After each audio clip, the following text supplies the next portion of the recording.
The Second Intifada, or Palestinian uprising against Israeli occupation, is a pivotal moment in modern Palestinian history. But what sparked it? How did it evolve? And what was the human cost? Let's delve into this complex and tragic chapter. In 2000, Israeli Prime Minister Ariel Sharon made a controversial visit to the Al-Aqsa Mosque compound, the third holiest site in Islam. This visit enraged Palestinians who were already frustrated by the stalled peace talks and the continued Israeli occupation of Palestinian territory. Clashes broke out in Jerusalem and quickly spread throughout the West Bank, which Palestinians refer to as the First Intifada, or uprising. What began as largely peaceful protests soon escalated into warlike violence. Palestinian militants began carrying out suicide bombings in Israeli cities, targeting civilians at places like cafes, restaurants, and markets. In response, Israel launched massive military incursions into Palestinian cities, carrying out targeted killings of suspected militants and launching airstrikes against various Palestinian factions. But it wasn't just the major cities. Small West Bank towns like Jenin and Nablus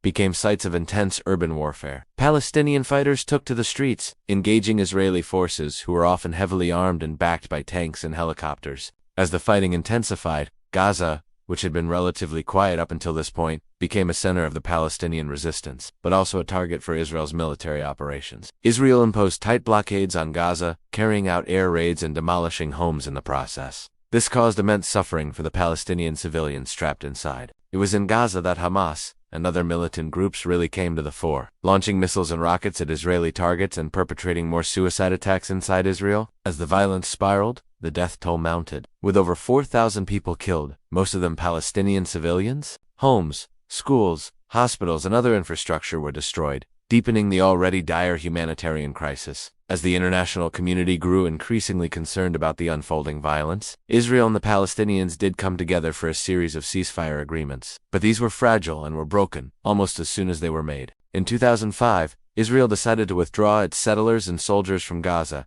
hoping to end the Second Intifada, but this didn't bring about the Palestinian liberation they had hoped for. Gaza remained under blockade, caught in a cycle of violence that continues to this day. The Second Intifada was a traumatic chapter in Gaza's long struggle for liberation. It left deep scars that are still visible today. The human cost was immense, and the path to peace seems as distant as ever.